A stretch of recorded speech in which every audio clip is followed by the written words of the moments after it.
Ah là là, il est là, il ramène sa chaise, son micro, la totale. Wouah, Je l'ai pris de chez moi et je suis mis en... Ah, Il a la chaise Quechua. T'as du beau mobilier chez toi. Installe-toi, Abou. Faut parler bien devant. Bah, Abou, comment ça va bonsoir tout le monde, content de vous voir. Bonne année. Ouais, j'avoue. Bonne année. Bonne année. Bonne ouais. Bonne année. C'est vrai que vous ne s'était pas vu depuis la fin d'année. Abou, toi qui du coup a fait toute cette route pour venir ici, déjà merci évidemment à toi d'être Avec plaisir. sur ce plateau. Parce que quand je vois des grands hommes comme ça, je vais devenir. Pas très grand. On commence. 1m78 tout au plus, mon ref. Côté de toi, je suis. Non mais petit. ça manquait de lumière sur le plateau surtout, donc merci d'être venu, au C'est moins vrai. ça éclaire Voilà. un peu plus. Du côté obscur là. Du côté obscur ici. Donc Abou, tu viens là avec ton magnifique pull and cover. Est-ce que tu peux te présenter justement pour les personnes qui ne te connaissent pas vraiment? T'es qui en fait, Abou? Alors, T'es qui? je suis un organisateur de tournois de jeux de combat, enfin d'e-sport et jeux de combat en particulier. Ça fait quoi, plus de 10 ans qu'on organise des tournois. Ça a commencé avec les Bushido, pour ceux qui connaissent. Avec les Bushido, pour ceux qui connaissent pas. Et après, on a créé Gameline. Après Gameline, on a créé un moult d'events type UEFA, le Smashdown. On a bossé pas mal avec les éditeurs Capcom, Bandai, etc. Et aujourd'hui, on est avec Cover, qui est une agence liée à l'e-sport et aux compétitions de jeux de combat. Et en fait, on organise la plupart des gros événements en Europe liés aux jeux de combat. Et en parlant de gros événements, on bosse avec Bandai sur la licence Dragon Ball Fighters. Alors, c'est pas bien parler dans le micro, hein, quitte à le prendre avec toi, tu vois ce que je veux suis un dire. petit rappeur. Griffe-le. Ça faut pas le lâcher en fait. Alors c'est vrai, tu parlais justement de Dragon Ball Fighters. On a eu des moments assez clés dans la scène compétitive cette année. On a eu toutes les phases de groupe World Championship, que ce soit américain, Japon, européen notamment. Ça, bon, mis à part le Japon, ça s'est passé en France et ça c'est grâce à vous. Ouais, c'est grâce à toutes les équipes de Encoder qu'on a réussi à faire cet événement offline. En pensant que la première année, on avait fait le National Championship, qui était lié simplement au pays. Donc, on avait la France, les États-Unis, l'Espagne, le Japon. Et là, pour l'année d'après, on s'est dit, OK, bon, avec le Covid, ça va un peu mieux. Donc, on va essayer de faire par région. Donc, on a fait la région européenne avec certains pays. On a fait la région des US et on a fait le Japon. En pensant que le Japon et l'Europe, c'était dans nos studios à Paris. Et sauf le Japon, comme c'est compliqué pour eux, ça a été fait directement dans l'événement, le Jump Fiesta, où il y a eu les finales avec les Japonais. Et il y aura le Battle Hour bientôt. Excuse-moi. Battle Hour, la finale de Dragon Ball. Ah, t'inquiète pas, on va te tirer les verres du nez par rapport à cette finale. Sache-le bien, parce qu'on n'a pas de date, on n'a rien. Et sache qu'on commence à devenir légèrement impatient sur ce sujet. Du coup, tu l'as dit, UEFA Ultimate Fighting Arena, en effet, organisé entre autres par Encover de fait, le plus gros tournoi d'Europe, en fait, tout simplement, 1284 participants pour le 2019. Alors malheureusement, on arrive en 2022, c'est vrai que le dernier était en 2019. Qu'est-ce qui s'est passé pendant ces années? Est-ce qu'il y a eu des tentatives pour poursuivre l'Ultimate Fighting Arena ou est-ce qu'on attend que tout soit fini? Bien sûr qu'il y a eu des tentatives. Déjà, il y avait déjà l'édition 2020 qu'on devait faire. Et malheureusement, on a eu le Covid. Donc, ça a été, on l'a pas fait. 2021 aussi, on s'est dit, on va voir comment ça se passe dans les mois qui arrivent. Pas toujours pareil. Et là, 2022 aussi, on est en train de voir aussi, c'est toujours pareil. De toute façon, aujourd'hui, l'UEFA, c'est, comme tu dis, aujourd'hui, c'est le plus gros événement européen dédié aux jeux de combat. Nous, le but, c'est toujours de l'agrandir et faire en sorte que la famille FGC se rassemble autour d'un événement phare. Mais tout va dépendre aussi par rapport aussi au Covid. On l'a vu aujourd'hui avec, vous en parlez juste avant, le Genesis et plein d'autres tournois qui ont été annulés ou reportés. C'est vrai qu'aujourd'hui, c'est très compliqué d'annoncer un événement et pas être sûr. En fait, c'est un peu du gamble aujourd'hui parce qu'on ne sait pas forcément ce qui va se passer. Au mois d'octobre, novembre, tout était nickel. Au mois de fin novembre, décembre, c'était un peu le bordel. Donc aujourd'hui, c'est un peu un gamble. Mais on bosse toujours sur des concepts, sur comment on peut faire un UEFA, et bien sûr dans les sécurités et avec les normes sanitaires, comme on a pu le faire sur Dragon Ball au mois de décembre, quoi. Évidemment, j'en profite juste très rapidement. On me dit dans l'oreillette qu'on a atteint les 10 000 followers sur la chaîne MGG. Merci à vous tous de soutenir cette chaîne, le lancement de la chaîne. Mine de rien, en 3 jours, 10 000 followers, c'est assez Bravo, pas mal, énorme. C'est pas mal, c'est pas mal. Merci à tous d'être là et de soutenir la chaîne, ça fait plaisir. Évidemment, la régie, les Pierre en meilleurs régie beaux gosses insupportable, évidemment. également. Alors du coup, c'est vrai que pour revenir à ce que tu disais, on a quand même eu des événements en France qui brassaient quelques 600 et quelques personnes. Je pense notamment au tournoi Smash Bros qui sont évidemment assez énormes, qui ramènent énormément de monde. Est-ce qu'on a pensé, est-ce qu'on a réfléchi à un mini UFA? C'était une réflexion. Après, l'UFA, c'est un événement qu'on vise à l'international. C'est l'idée de l'UFA. Et c'est pour ça, si demain, on ferait un tournoi qui serait national, on peut le faire, mais il n'y aura pas le nom UFA. UFA, c'est vraiment, notre but, c'est vraiment que c'est un événement ouvert à la FGC, à l'international, et pas forcément le restreindre à un seul pays. Le but, c'est qu'on l'ouvre à tout le monde. Et sinon, oui, la possibilité d'avoir un tournoi qui est lié au niveau national, oui, c'est possible. Mais aujourd'hui, ça reste, même en France, ça reste quand même compliqué de faire un tournoi avec un nombre de joueurs. On a vu quelques tournois où il y a des clusters, et c'est très compliqué. Notre but, en premier, c'est de mettre les joueurs en sécurité. Et bien sûr, de l'autre côté, il y a les discussions avec les éditeurs. Nous, en tant qu'Encoder, à chaque fois qu'on fait un tournoi, on en fait des demandes, etc. Et aujourd'hui, parler d'un événement offline avec beaucoup de monde à un éditeur, c'est très compliqué. C'est vrai que toi, tu es en relation très étroite justement avec les différents éditeurs. Tu en parlais sur Dragon Ball Fighters, entre autres. Et du coup, justement, quelle est leur position? Est-ce que toi, lorsque tu veux lancer un UFA, tu es obligé de passer par eux? Tu es obligé de leur demander une autorisation maintenant qu'ils tombent dans le radar, maintenant qu'ils savent? De toute façon, de base, à chaque fois qu'on a un événement, on demande à chaque fois aux éditeurs s'il y a possibilité de le faire et quelles sont les normes, quelles sont les mesures sanitaires à mettre en place. On ne peut pas balancer un événement avec autant de monde. Il ne faut pas oublier, les IP appartiennent aux éditeurs.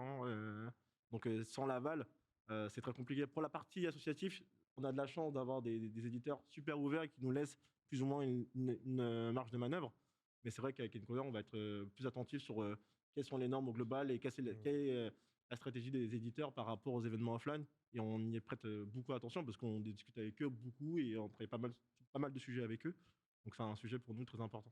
Et du coup, est-ce que tu peux nous teaser un peu, nous dire un peu, ils en sont où là? Ils en sont où les éditeurs? Qu'est-ce qui se passe chez les éditeurs pour le moment? Je pense qu'ils sont un peu comme tout le monde, ils sont en train de voir comment ça se passe. On a vu le Capcom Pro Tour qui a été annulé pour le coup parce que je pense qu'ils n'ont pas pu le décaler. Donc eux aussi, je pense qu'ils sont un peu dans l'attente de ce qui va se passer dans les mois qui arrivent. Après, est-ce qu'on n'aura pas des trucs hybrides ou je sais pas, parce que c'est un peu ça Capcom en fait. Ils ont fait un truc online et à la fin c'était des finales offline. Là, c'est vrai qu'aujourd'hui, je vois mal un CPT sortir au mois de février, voire mars. Moi, ce que je vois, c'est plus peut-être un truc plus hybride, avec du online au début et une autre partie offline. Je pense que ça allait être le truc le plus C'était ce qui était prévu initialement pour la Capcom Cup, qui finalement en fait a quand même abandonné sa partie offline à la fin pour rester sur du online du coup. Donc complètement impossible de décaler pour eux. Pas de solution. Non, mais je pense qu'après je pense Capcom, en parlant de Capcom, c'est que chaque année ils ont une nouvelle saison qui sort entre janvier et mars. Donc je pense qu'à mon avis c'est compliqué pour ce type d'éditeur de décaler. Ouais. Quand tu as une mise à jour qui peut complètement changer un jeu le mois d'après, quoi. Selon toi, c'est marketing surtout parce que on sait Street Fighter 6, il y a des grosses rumeurs de couloirs de fin de Capcom Cup où il y aurait pu avoir des trailers, justement des premières annonces. C'est aussi pour ça qu'ils peuvent pas décaler, c'est parce que il y a Street Fighter 6. Je pense que t'as un peu de tout et de toute façon ils l'ont dit. Si vous avez vu le dernière vidéo de Capcom. Avec les deux producteurs, ils ont bien dit qu'à la prochaine fois, ils parleront de Street Fighter 6. Ouais. Donc, on sent que Street Fighter 6 arrive. Je pense 2023, ça sent, on a fait les 7 ans. Et en fait, Street 5 a fait plus ou moins la même timeline que Street 4. Ouais. C'est 7 ans, et en général, tu as un nouveau jeu entre février, tu vois. Tous les Street Fighter, tu vois, Street 4 c'était février, Street 5 c'était février, Street 6 février 2023, tu vois. Donc ça aurait du sens. Donc je pense qu'il y a tout ça, un circuit c'est long, de toute façon on l'a vu même avec le online, ils ont commencé, et entre guillemets ça a duré jusqu'à le dernier qui a fini il y a 1 ou 2 semaines avec les États-Unis, mais c'était la semaine dernière avec les États-Unis. Donc pour eux ils ont pas le choix d'annuler, et en plus ils l'ont dit qu'ils vont faire des événements. Il y avait un Capcom Pro Tour, je sais plus ce qu'ils avaient comme nom ils avaient mis, mais il y aura un truc, mais je sais pas quoi. Je pense sûrement comme l'année dernière avec des showmatchs avec les joueurs. Ouais. Donc toi, tu penses Street Fighter 6 2023 du coup, Ouais, pas 2020. 100%, ouais, je pense On est que- d'accord. Hmm. Et du coup, tu t'attends une dernière saison de compétition de leur part? Ouais, bah c'est sûr. Ouais. C'est sûr. Je pense qu'on aura encore un dernier Capcom Pro Tour. De toute façon, c'est la dernière mise à jour qu'on va avoir sûrement dans les mois qui arrivent. Avec Luc qui est sorti aussi il y a peu de temps. Des problèmes. Donc ça va être intéressant de voir ce qu'ils vont mettre en place cette année et de savoir qui seront les champions de Street Fighter 5. Parce qu'on est sur la fin là. On est sur IDOM sur la fin. 2019 et on n'a Ouais. pas de nouvelles depuis quoi.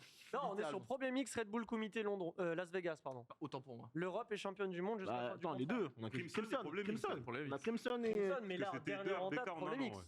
Problem X. Dernier en date, Problem X, donc a priori, l'Europe est championne du monde. Je ne fais pas les règles. Je les fais pas, je suis navré. Bah, les aujourd'hui, règles. Dehors les nez, quoi. bah, bon, allez, tu vas me dire que hors Capcom Cup, c'est l'Europe et le Japon, mais la Capcom Cup, c'est les Américains qui ont l'ascendant sur tout le monde. Tu vois, je pense qu'on a. Décalage IDOM. horaire, ça. Bah, ils ont IDOM, ils ont Knuckle Du qui a gagné. Et, La première 16. d'ailleurs.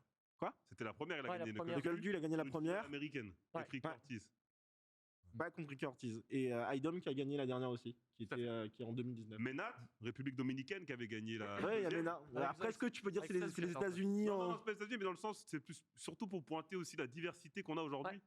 Sur un street où à l'époque, ça allait être beaucoup les Japonais qui allaient souvent gagner, que ce soit les Evo ou les Capcom Pro Tour. Ouais. Là, comme tu l'as déjà dit, on a 2 Américains champions, on Un en a un Japonais. République Dominicaine, Un japonais.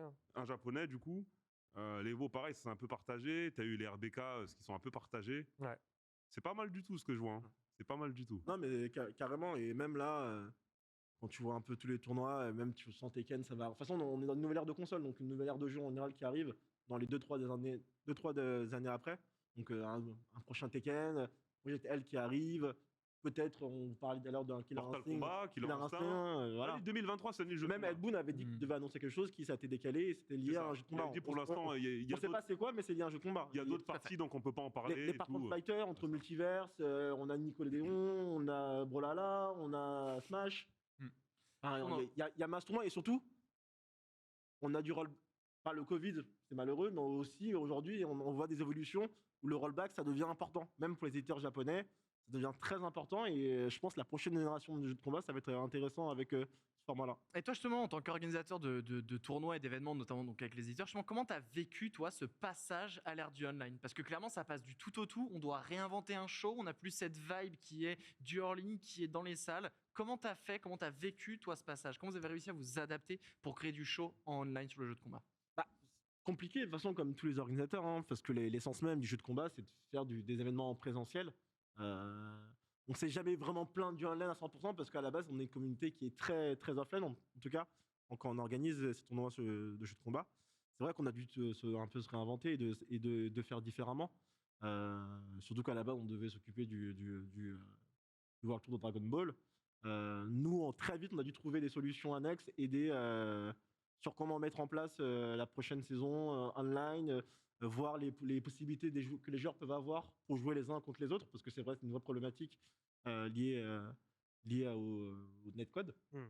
Donc ouais, on a dû revoir toute la partie offline en online, mais limitée à des régions très précises, parce que en fonction d'un pays ou un autre, tu peux pas jouer de manière optimisée, en tout cas.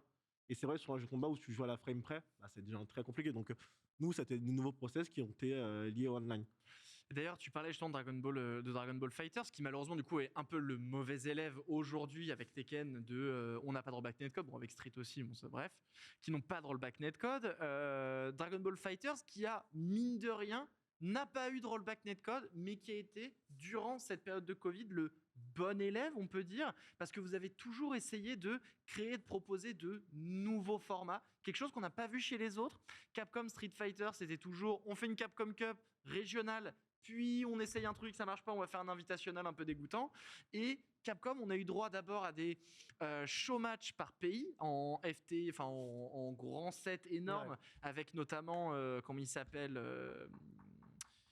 mince, l'autre qui s'est barré, Chris Chris G qui a décommandé parce que justement le online lui convenait plus.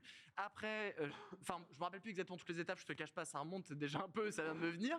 Mais du coup, comment vous avez mis ça en place en fait? Quelle était la réflexion? La réflexion qu'on avait, c'est se dire, ok, aujourd'hui la FGC c'est global, c'est international. Il y a le Covid, mais en fait, ça amène aussi une opportunité. C'est qu'aujourd'hui, c'est que le jeu de combat, il va être lié à quelques champions, et ces champions, on ne connaît qu'eux. Et nous, la réflexion qu'on se disait, c'est, en fait, les gens ne se rendent pas compte que si tu as un champion, c'est qu'il y a une raison pour que tu aies un champion à ce niveau-là.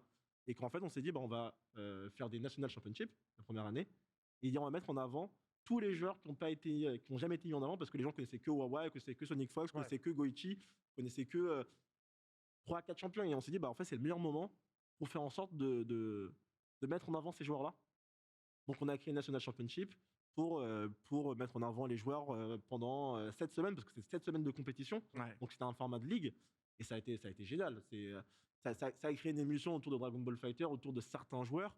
Les Yasha que pas de gens ne connaissaient pas, la team Gila, Kane, et tous les autres qui étaient là, ça a créé une émulsion de ouf. Nitro, c'est des Américains. Nitro. En fait, on est qualifié aujourd'hui pour les finales. On avait des nouveaux champions, des nouveaux joueurs, et en fait, tu avais cette émulsion aussi, même si c'était chaque pays avait son championnat. Les joueurs se parlaient tous entre eux chaque semaine, en se donnant des tips, en se donnant dire en fait, lui il est vraiment fort, etc. Et là pour nous c'était un vrai succès parce qu'en fait le but c'était dire que la FGC c'est pas 4 personnes, c'est pas 10 personnes. Ouais. Tu as tout un écosystème et tu as tous les gens qui sont autour qui jouent avec toi, qui font en sorte que aussi en fait c'est des bons joueurs. Sauf que voilà, tout le monde ne peut pas se déplacer, c'est pas simple. Et aujourd'hui quand tu vois un Yasha qui est champion d'Europe alors que personne ne le connaissait il y a un an, tu dis c'est ouf. Il y a Zayn aussi, Zayn, qui a fait top 4, qui s'est qualifié. C'était son premier tournoi offline de sa vie. Voilà. Énorme. Petit message pour les gens sur Twitter qui vannent les Online Warriors. Tout le monde était Online Warrior avant de venir offline. Ce type s'est qualifié en ligne, est venu au championnat du monde. Il a tapé Apology Man, si je ne dis pas de bêtises. Oui, il a tapé des mecs, ça fait 10 ans, ils font des Pro Tours, des Levo, c'est des vrais champions, donc pas des randoms du coin. Et c'est incroyable. Ouais, et il tremblait, il se chiait dessus. Tu vois, parce que nous, on bossait en tech à bout. Il avait la tremblote, il transpirait, il était pas bien. On lui a dit, gros, joue ton jeu, essaie de faire au maximum. Et il a porté ses couilles. Bon, on est sur Twitch, on n'est plus à la télé. Il a porté ses couilles, il est parti. Et le bonhomme est qualifié, tu vois, championnat du monde. C'est incroyable. Mais super content pour lui, c'est un truc de ouf, c'est une histoire de ouf en vrai. Il pourra dire, mon premier tournoi offline, c'était un tournoi de qualif régionale américaine pour les championnats du monde. J'ai battu des champions des précédents qui ont fait les finales. Et je suis qualifié. Et c'est ma première offline de ma vie. Et c'est vrai que c'est un peu ça justement qu'on retrouve. C'est vrai que vous avez réussi à créer Donc une la mission histoire. d'Abou, elle est bien. Ouais, mais c'est ça. La première année, c'était vraiment focus sur simplement les pays, etc. La deuxième année, ça a été de dire, on va s'ouvrir un peu plus. Et on va laisser plus de chance avec des tournois ouverts. Parce que la première année, c'était que fermé. Il n'y avait pas de tournois de qualificatifs. La deuxième année, on s'est dit, ok, on va faire des tournois ouverts pour donner la chance à certains joueurs qui n'ont pas pu se montrer. On a eu des gens comme Zen, Inzem aussi, qui étaient son premier tournoi. Inzem, ouais. Et qui ont battu des top joueurs alors qu'ils ne se voyaient pas là. Balzar en France. En fait, le Covid a créé de nouveaux champions aussi. Et ça, c'est super intéressant sur Dragon Ball Fighters et même sur Street Fighter. On l'a vu pendant les CPT, on avait pas mal de joueurs qui ne sont jamais qualifiés, qui sont qualifiés cette année. Donc, le Covid a permis à certains joueurs de se mettre en avant et de s'entraîner encore plus. Et on voit des nouveaux champions qui sortent aujourd'hui. Donc, c'est vraiment cool. Évidemment, dans le chat, si jamais vous avez des questions en fait pour Abou, n'hésitez pas évidemment à les donner. On voit le chat. Alors moi, je le lis très mal, mais je peux essayer de plisser les yeux comme ça. Mais de toute façon, on a Reza et TPK qui sont aux aguets 10 sur 10 là-dessus et qui pourront du coup partager évidemment vos questions. Donc n'hésitez pas à les poser dans le chat. On pourra prendre le temps. Abou est là jusqu'à la fin de l'émission de toute façon. Donc bon, vous inquiétez pas, on va le mitrailler, on va continuer. Et d'ailleurs, donc justement, Dragon Ball Fighter, donc le bon élève, d'une certaine manière, on peut pas le retirer. Selon toi, qui a été le mauvais élève de la FGC en termes d'organisation? Là, on veut des noms, on veut que ça crache. Dis-le. Allez, vas-y. Street. Ça commence par Street Fighters et ça finit par 1. Ça finit par 5. Je dirais pas que c'est un mauvais élève. Ah bon Ils ont annulé 2 fois les finales. Mais c'est pas de leur faute. Oui, mais c'est pas de leur faute. Il y a Ça, des mauvais c'est le élèves qui Covid. sont bêtes, c'est Tu pas de peux leur pas faute. attaquer un éditeur parce qu'il a tenté de prendre le Non, risque c'est de pas faire une un événement offline. Mais c'est vrai que c'est dommage Ça de fait ne mal. pas avoir de tournoi de finale. Parce qu'à la fin, bah, les gens sont battus pendant 8 mois ou 12 mois et à la fin, bah, il n'y a pas de Killzoo la récompense finale. Crimson, qualifié. C'est sûr. Crimson qualifié. Oui, mais ça, tu peux pas leur dire. Tu peux pas Non, leur, mais tu peux pas leur écoute, demander. Ça, en fait, moi, c'est ce que je comprends pas. C'est pourquoi est-ce que la Capcom Cup est annulée alors que tu as des Red Bull Kumité 2 fois de suite qui prouvent que c'est possible de faire des invitationales. Tu vois, en format invitationnel sans public à huis clos, il n'y a pas de souci. Et a priori, le RBK Las Vegas, il y avait du japonais, il y avait du coréen, il y avait de toutes les nationalités. Tu vois. Alors, il n'y avait pas toute une, alors, il y avait pas toute une nationalité. Pas toutes, mais il y a, il y avait un beaucoup, paquet, il y a tu beaucoup de joueurs qu'on n'a pas vus au Red Bull Community Las Vegas. Faut voir aussi ce que ça coûte. Aussi, faut penser qu'on parle d'un Red Bull Community Londres, les joueurs étaient là 2 semaines ou 3 semaines avant. Ouais. C'est vrai. C'est aujourd'hui, c'était 2 semaines où les équipes de Red Bull devaient gérer les joueurs de A à Z. Mais Capcom, ils peuvent pas le faire, ça. Bah, ça coûte, faut voir le budget. Là, c'est pas 16 joueurs. Là, tu en as 32 32, de plein ouais. de pays différents. C'est super compliqué à mettre en place.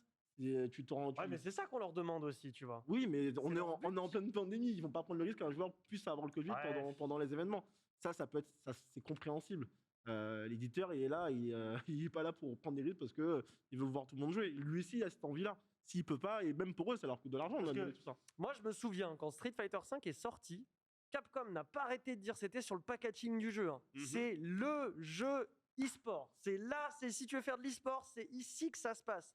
Et quand j'entends, ils avaient la flemme de faire venir 32 joueurs parce que Ah, c'est c'est des pas la sous. flemme, pas la flemme. Ouais, je suis en mode. C'est pas que la flemme. Doucement. C'est la crise sanitaire. Oui. Bien sûr, l'argent a un impact, mais il n'y a pas que ça. Ah. Faut comprendre. Dans ces cas-là, peut-être changer le format. Tu vois, c'est-à-dire, ils savaient possible, qu'on oui. était- ils savaient qu'on était dans une crise sanitaire. Les CPT offline, ça a toujours été 32 joueurs les finales. Ils auraient pu descendre à 24 ou 16. Mais comment tu Non. dis aux autres joueurs qualifiés merci rentrez Non, oui. Non, c'est- non, avant, je veux dire, avant l'annonce. Tu vois, Est-ce que dire que là, on va faire un Non, mais format sous crise sanitaire, on peut plus faire 32 Je vois un qualifiés. peu méchant parce que on était au mois de novembre, personne ne pensait que ça allait être annulé. Eux-mêmes ne pensaient pas que ça allait être annulé. Mm. Donc pendant de mars à novembre-décembre, il n'y a eu aucun problème. C'est à la dernière minute où, avec Omicron, et personne ne l'a vu arriver, t'es obligé de prendre des décisions qui sont pas forcément faciles, même pour eux. Donc moi, je peux comprendre cette situation où je comprends qu'il y a la partie communautaire et qu'il y a la partie des finales et qu'il faut en avoir. Aujourd'hui, est-ce que Capcom aurait dû faire un truc plus régional et se dire de s'assurer d'avoir un truc régional et d'avoir que des champions régionaux et se dire on a une finale tant mieux, si on n'a pas de finale tant pis. Peut-être.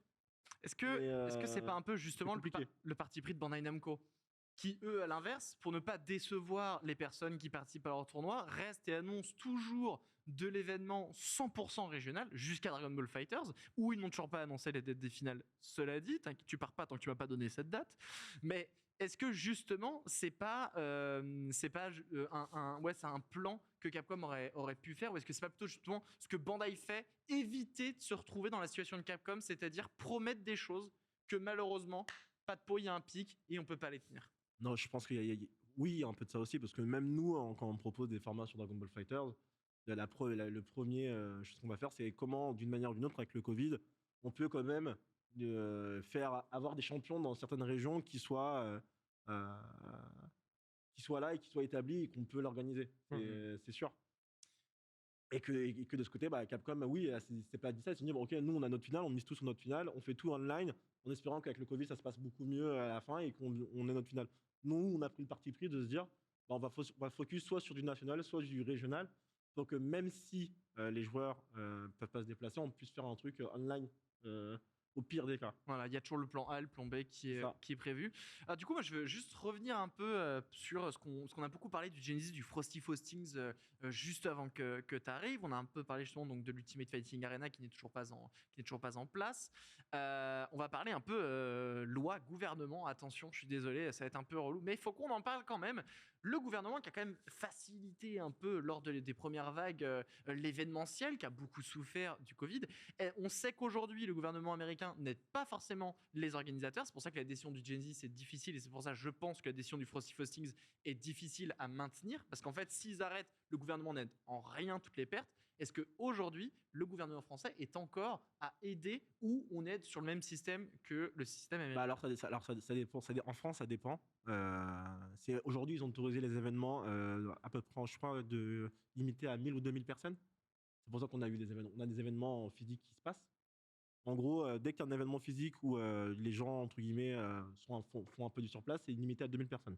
En tout cas aujourd'hui. Mais t'as pas de problème pour les foires. Genre les foires, il n'y a pas de limite de joueurs, de joueurs, je suis fou, de participants parce que les gens, ils se disent que les gens se déplacent, ils ne restent pas statiques. Donc en fait, t'as pas de limite sur les salons, les foires, etc. Mais pour les événements physiques, où les gens peuvent être statiques, c'est limité à 2000 personnes. Ouais. D'accord. Donc après, est-ce que toutes les aides, honnêtement, je ne les connais pas toutes parce qu'aujourd'hui, nous, évidemment, on n'a pas pris le risque de le faire. Par rapport aux États-Unis et par rapport au Genesis, c'était au Genesis et au Frosty Frosting d'avoir pris le risque d'avoir organisé leur événement parce que l'événement, ils auraient pu décaler bien plus tôt. C'est eux qui se sont dit, ça va aller, ça va passer. Mais en fait, malheureusement, ils n'ont pas de chance, c'est pas passé. Et ils le disaient, ils sont obligés de le décaler et pas l'annuler parce qu'en fait, ils le disaient, s'ils l'annulaient, ils n'auraient plus d'argent et que le Genesis n'aurait plus lieu. Donc ils ont trouvé un accord avec la salle qui fait en sorte qu'ils l'ont décalé et pas annulé. C'est le seul recours qu'ils avaient, en tout cas, pour que l'événement ait encore lieu et que même l'équipe du Genesis reste pour les prochains. Mais c'est au risque des organisateurs. Le Frosty Frosting, pareil. Et ils ont pris le risque de le faire. Eux, ils le maintiennent. Parce que je pense qu'ils savent que soit la salle n'est pas arrangeante, ils ne veulent pas le décaler, soit il faut gérer aussi tout l'après avec les joueurs. Donc les joueurs certains qui ne pourront pas se rembourser leur billet d'avion, leur covoiturage, leur hôtel. On l'a vu au Genesis, il y a des joueurs qui ont dit bah ouais, mon hôtel, peut-être c'est pas sûr qu'ils me remboursent, donc on fait comment? Ouais. C'est vrai pour un ordinateur. Et ça, pour le coup, si tu annules, les joueurs vont dire que l'ordinateur est responsable. Parce que il l'a dit trop tard, ou soit les frais sont déjà engagés. C'est pour ça que c'est très compliqué. C'est du gamble aujourd'hui de balancer un tournoi offline sans limite, où tu as plus de 4000 joueurs au Genesis, où tu as plus de 2000 joueurs sur un Frosty Frosting. Mais au risque de l'organisateur. Le CEO l'a fait, l'a maintenu. Et, avant la vague. Avant la vague, on était déjà début décembre, donc ça veut dire que ça va être. Au début de la vague, quoi. Mais... Ça avait déjà commencé. Ouais. Mais JBLA est resté sur ses positions, il a gardé son événement. Il y a eu quelques cas, mais à la fin, les gens sont quand même contents qu'il y ait eu le CEO. En plus, il y a eu une annonce de Guilty par rapport au dernier perso et plus au rollback sur les jeux Blaze Blue, etc. Donc pour le CEO, ça a fonctionné, mais c'est du gamble en fait. Là, pour les orgas, c'est du gamble de balancer un tournoi en début d'année ou en fin d'année alors qu'on ne sait pas où on en est, quoi. Alors moi, j'ai une dernière question avant qu'on passe à la suite. C'est du gamble, certes, mais il y a toujours une cause-conséquence à des actions. Et là, ne rien faire, ne pas organiser, ça reste une conséquence. On parle par exemple de l'Evo, lui qui annonçait annuler, mauvaise pub, on ne sait pas trop où on se place. CEO, justement, où il n'y a pas trop de news, d'un coup il y en a, ok, on y va. Genesis, là, qui s'annonce, on est à fond, il s'annule dernière minute, ça fait très mal. L'UEFA dans tout ça, on n'a pas de nouvelles, c'est vrai, depuis. Je suis désolé, je te relance dessus, tu le sais très bien. On n'a pas de nouvelles en fait depuis 2019, très peu. Est-ce que vous n'avez pas peur de perdre votre image de marque, de perdre ce qu'était l'UEFA, et non pas que ça tombe dans l'oubli parce qu'il ne faut pas abuser non plus quand même, mais est-ce que cet absence de 2 ans d'UEFA, ça ne va pas impacter la participation? Alors, la dernière question, je ne pourrais pas forcément répondre, c'est que les joueurs qui plus répondre que nous. C'est vrai que depuis 2 ans, on n'a pas eu d'UEFA. C'est vrai qu'il y a eu des idées en interne de savoir ce qu'on faisait un UEFA différent, etc. Ça l'est toujours aujourd'hui. C'est vrai que les seuls moments où on s'est dit ok, on y va, on a vu qu'en fait, il s'est passé des choses qui fait qu'on n'est pas y allé. Mais qu'aujourd'hui, est-ce qu'il y a un risque? Bien sûr. Le fait de pas être présent, de pas organiser l'UEFA en tant que tel, c'est sûr que ça peut être préjudiciable à un certain moment. Mais nous, on est assez confiants. On fait pas mal de choses aussi autour de la commune par rapport à Dragon Ball et pas mal de choses. Et aussi, on a fait nos Ultimate Open Series à côté pour faire nos tournois online. Il y a pas mal de choses qu'on prépare pour 2022 de notre côté autour de la FGC et même de l'e-sport au global.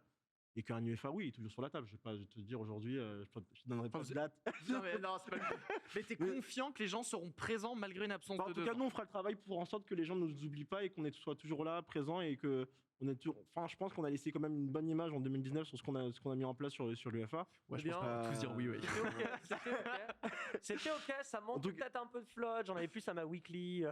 Et aujourd'hui, l'UEFA, est comme nous, on dit jeux de combat. Les jeux de combat, c'est pas que des tournois. En voit, tu regardes tous les tournois de jeux de combat, en fait, c'est plus des festivals que des tournois. Parce que la plupart des joueurs ne viennent pas pour gagner, ils viennent juste simplement pour kiffer entre eux un moment de convivialité, parce que c'est des gens avec qui on discute pendant du bout du monde, sur Discord, sur n'importe où, et on veut tous se rassembler. Donc, nous, notre but, c'est toujours de garder un peu cet esprit-là.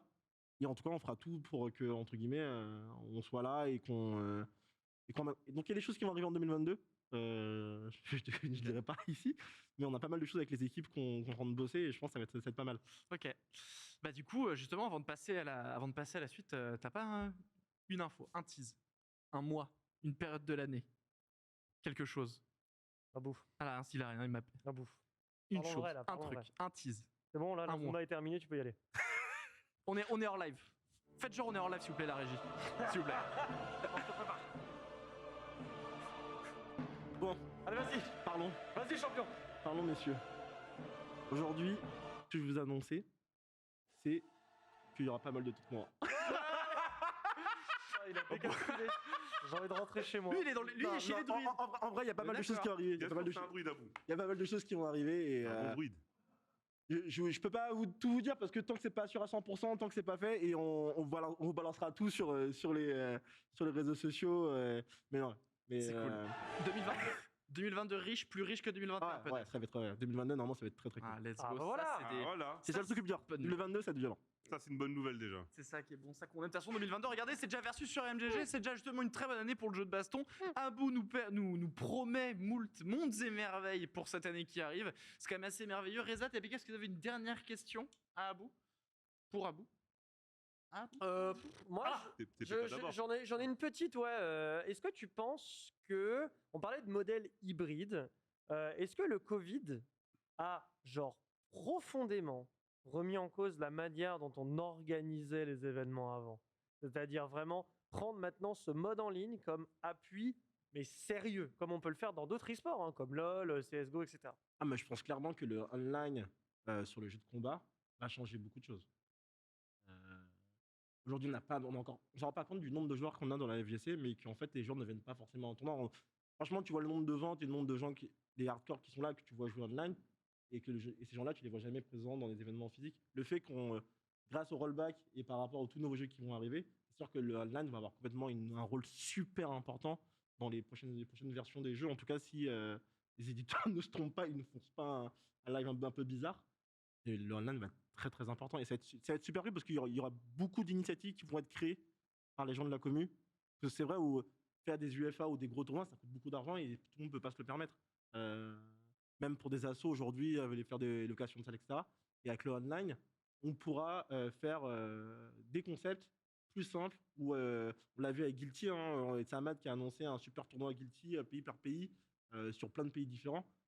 C'est génial. Quand tu vois ça, tu dis ouais, il y a vraiment quelque chose à Ouais, faire. quelque chose. Même si c'est online, il y a vraiment un intérêt, il y a vraiment on peut créer des choses, il y a des initiatives comme celle-ci, on va en avoir des tonnes et des tonnes et des tonnes et des tonnes. Donc le online, et pour ceux qui pensent que le online va tuer le versus, moi au contraire, je pense que le fait qu'il y ait du online fera en sorte qu'on aura encore Ouais. plus de joueurs 100% qui d'accord. viendront se déplacer en event. 100% De d'accord. toute façon, ça s'est vu déjà avec justement les résultats de l'arc Revo, pardon, IMIA, on en parlait, hein, des pays où on n'a pas l'habitude de voir et pourtant ils étaient bel et bien là, bel et bien présents. Du coup, j'ai ma question pour vous. Vas-y, que excuse-moi. J'avais laissé TPK prendre la première. Ouais, bien sûr. N-Cover. Multijeu de combat cette année. Ça, je peux dire, ouais, il y aura des trucs Ouais. multijeux. Bon, c'est bon. Ouais. Let's go. J'aime ça trop pète. Let's go.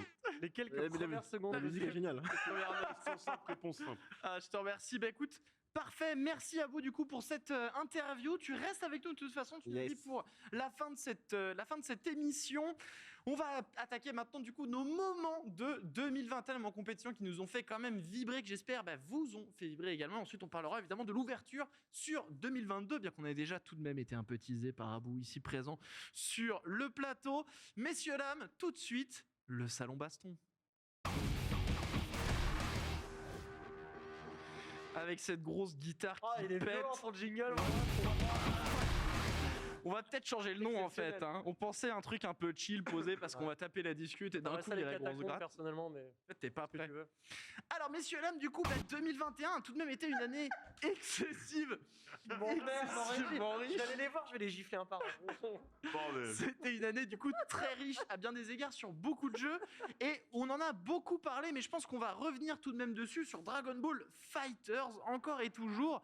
Et Reza quand même, s'il y a un moment à retenir dans toute la scène compétitive Dragon Ball Fighters en 2021, c'est la Crew Battle France-USA. France versus USA. Laisse-moi prendre. Mon lance-roquette. Oh, viser les États-Unis, c'est par où? Bah, on envoie. Tu vois ce que je veux dire, mon gars? 12v12, France versus USA, round 2. Parce que tout à l'heure, on n'a pas parlé, mais Abou Nkover a organisé le WCO en fin août, là où nos joueurs français en 5v5 ont botté les fesses des Américains, aller-retour, east to the west, west to the east, please. Can you get them EMT? Tu vois ce que je veux dire ou pas? On les a envoyés forts. Il y a eu le 12v12, les équipes étaient bonnes, le combat était serré. J'avais prédit que ça allait être serré d'ailleurs. On a quand même gagné 12-11. Yasha a nettoyé la fin de ce tournoi. Très belle prestation des Américains qui nous ont quand même donné chaud. Mais à la fin, c'est l'Europe qui gagne. Et ça, c'est magnifique. C'est la France qui gagne, pardon, et ça, c'est magnifique. Une belle histoire, parce que il y avait déjà eu des crews comme ça, France-USA, par le passé. Bah, du coup, au WCO, il y avait eu l'aller-retour donc en 5v5. Ouais, à l'opening event, on avait fait un C'est ça. France versus US et la France avait gagné assez facilement. Encore. Le 5v5. Et ce que j'aime bien, c'est que voilà, Dragon Ball Fighters, ce qui est marrant, tout à l'heure, on faisait l'interview d'Abou, il parlait des National Championship. Et tout ça, c'est grâce aux National Championship. Parce qu'en fait, pendant les National Championship, ce qui était déjà le cas en fait à la fin de la saison 2, nous on savait, parce que nous on a des yeux, on a un cerveau, on est intelligent, je pense. Donc on savait que les joueurs français étaient quasiment les meilleurs pour la plupart, mais qu'ils n'avaient pas de sponsor pour voyager. Tu vois, mais ça avait déjà été prouvé en tournoi. On prend le cas de Dila qui n'avait pas de sponsor en saison 2. Il n'a fait que 2 tournois du Pro Tour. Il a fait 2 fois top 8. Tu vois, mais il n'a pas de sponsor pour faire les autres tournois, donc il ne se qualifie pas. Kane, 17ème, à une place de la qualification. Parce que la maladie, il va au Japon, il joue sa manette SK, son tournoi, il perd le match. Voilà, Kane, c'est vraiment le chat noir. C'est le chat noir ultime. De ouf. J'ai jamais vu pire dans ma vie, pour l'instant, c'est incroyable. Mais nous, on savait déjà que nos joueurs avaient du talent. Et quand la saison 3 était annoncée, pendant du coup les finales de saison 2, tous les changements qui avaient été mis, on avait l'impression vraiment que le Japon s'était pointé sur notre Discord et écoutait nos conversations qu'on avait depuis la saison 1 du jeu. Et ils ont mis tous les changements que voulaient les Français. À ce moment-là, on a dit, la France va dominer le monde. Et nous, on le savait. Donc, les gens dosent, le niveau est affiché. Les autres pays, avec leurs joueurs, certains intelligents, commencent à se dire, putain, les Français, ils sont trop forts en fait. C'est eux qui installent la méta saison 3, c'est eux qui montrent comment il faut jouer au jeu. Et ceux qui avaient toujours un ego de fou furieux disaient, ben non, la France, voilà, c'est pas un pays des jeux de combat, ils peuvent pas être meilleurs que nous. Ceux qui les supportent, vous êtes des traîtres. C'est parti jusque-là. Hein. Il y avait des joueurs Quinry qui supportaient les Français, Quinry américain, et d'autres Américains leur disaient, vous êtes des traîtres. Donc même si vous pensez ça, vous ne devez pas le dire, les gars. Et donc au final, ça s'est embrouillé, ça s'est mélangé. Ça a dit, première offline, on va se régler, les frères. Première offline, ils sont venus, ils ont pris aller-retour. Deuxième offline, ils sont venus, ils ont reperdu. C'est vrai qu'il y a un peu ce côté, justement, avec le retour de l'ère de l'online et de National Championship, on revient un peu à l'ancienne FGC, où justement les tournois internationaux étaient très rares, et du coup les joueurs à voyager étaient très rares, et j'ai l'impression qu'une méta s'est un peu développée aux 4 coins du monde, et c'est vrai que c'était un peu ce clash des métas, du coup, cette Crew Battle. C'était clash des méta, mais c'était surtout les clashs de la mauvaise foi. Les clashs d'Américains, non, surtout, ouais. À bout. En fait, on regardait les National Championships. Ce qui était bien, c'est qu'il y avait 5 tournois par week-end pendant 7 semaines d'affilée. Donc tu as la possibilité de regarder les 5 tournois. En les regardant, tu peux voir qui sont les meilleurs. Si tu sais comment fonctionne ton jeu, carré, triangle, croix, rond, tu vois. Et tout le monde était unanime pour dire, quand on regarde le tournoi West Coast, puis quand on regarde les Français, c'est même pas le même jeu. D'un côté, tu as quelqu'un qui sait jouer du piano, de l'autre côté, tu as un mec qui apprend le solfège. Tu vois. Et ça, malheureusement, les gros joueurs Quinry, avec leur mauvaise foi et leur ego, n'ont pas voulu le voir jusqu'à se prendre la fessée offline. Du coup, Abou, c'est vers toi que je me tourne. Crew Battle France-Japon, c'est pour quand? Dès qu'on peut. Dès qu'on peut. Non, dès qu'on peut, c'est un truc qu'on aimerait bien faire en tout cas. De faire France versus Japon et de voir. Mais bon, Le japonais, c'est dur. la France, c'est trop fort, ils sont trop forts. Sur Trop fort. Sur DB, pour de vrai, c'est. Non, on a Sonic Fox qui a dit que Yasha est sûrement le meilleur joueur du monde. On a. Oui. Sonic Fox a perdu 2-0 contre Yasha. C'est vrai. C'est là le niveau des joueurs français est assez hallucinant. Hein. Mais ça, on l'avait déjà vu au National Championship. On avait les Japonais comme B, etc. qui disent ouais, mais c'est quoi, comment ils jouent en fait? C'est quoi cette méta? La matrice. C'est Normal. Tu vois, et les gens comprenaient pas pourquoi tel perso était pété. Ils ont joué contre les Français. Ils ont dit putain, mais en fait, le perso est trop fort, quoi. Et donc maintenant, quand ils rentrent, ils jouent les mêmes Ils jouent persos. les mêmes persos maintenant. Il faut incorporer ça dans la team. Ok, Mais ouais, d'accord, le très pays versus. De toute façon, dans un jeu de combat, quand tu fais un pays versus pays, de toute façon, on le faisait déjà à la World Game Cup quand c'était à 5K, on le faisait au Cannes Winter Clash.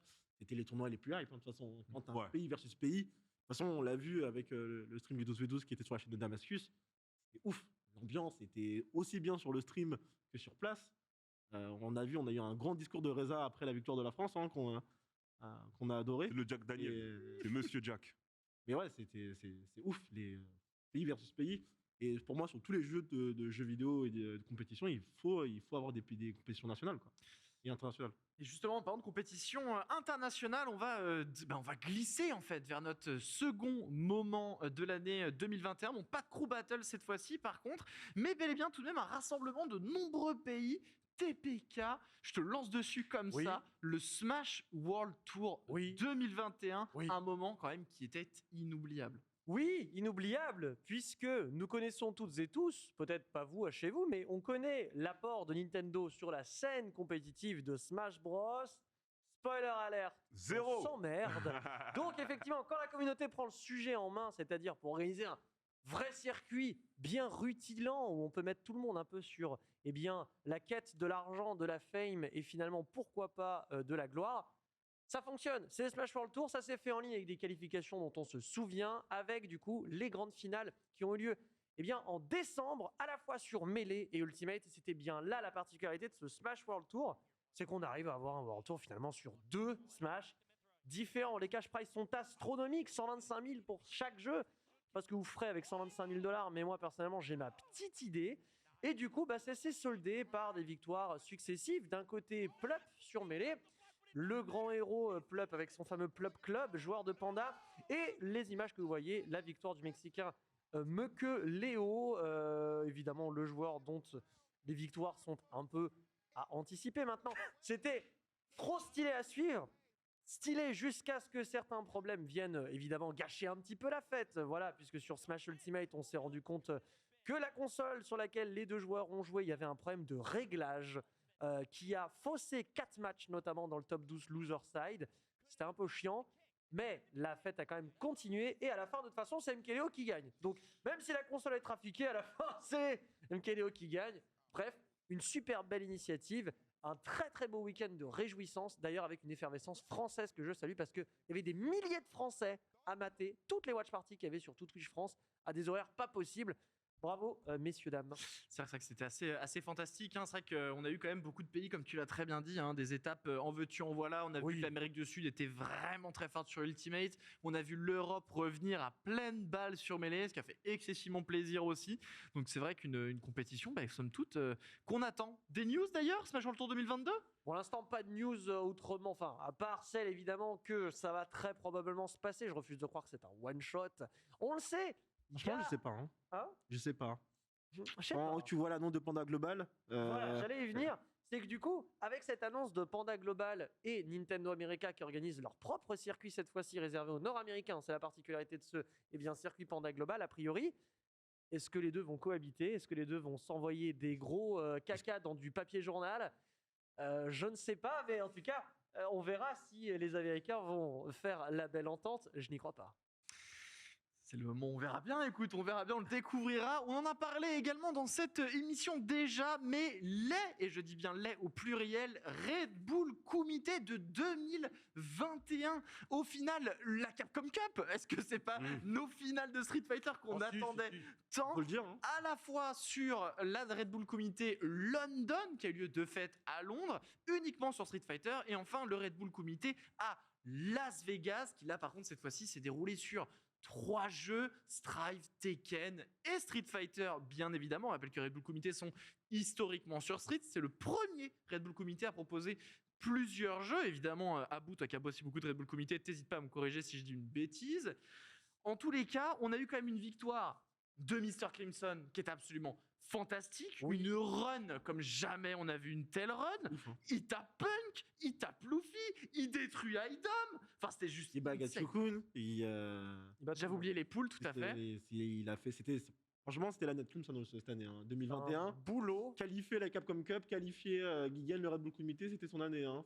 Et surtout, ce que j'ai adoré avec ce Red Bull Comité, c'est que, donc, déjà, Crimson gagne, un Français gagne face à des Américains. Bon, les Américains voient rouge. Comment ça, la France existe-t-elle vraiment sur Street Fighter V? Luffy, on le savait, mais les autres, vraiment? Bon, déjà, premier truc. Et ensuite, c'était un délice, mais un délice sans commune mesure, de voir tous les Américains s'entretuer sur Twitter pour savoir si Dalsim c'est top 5 ou top 10 du jeu. J'ai adoré mon moment. Dalsim, tout le monde est d'accord pour dire que personne au monde sauf Crimson sait le rentabiliser et pourtant ça s'est écharpé. J'ai adoré le titre de cet homme, rien que pour ça. Il a soulevé un trophée, la terre entière. Bravo monsieur, vous êtes exceptionnel simplement. C'est vrai que c'était beau, hein, justement, cette compétition, encore une fois, internationale, comme on en parle. Et d'ailleurs, TPK, toi, tu voulais mettre la loupe sur un moment bien spécifique. C'était celle du joueur Gobu au comité. Dis-nous en plus. Oui, moi j'ai adoré au deuxième Red Bull Comité à Las Vegas qui a eu lieu au mois de novembre, la victoire de Gobu sur Guilty Gear Strive, du coup, puisque c'était l'occasion de voir un petit peu Guilty Gear Strive dans un format d'invitationnel. On était avant le Seiyo, donc c'était l'une des premières fois qu'on voyait GG Strive vraiment offline.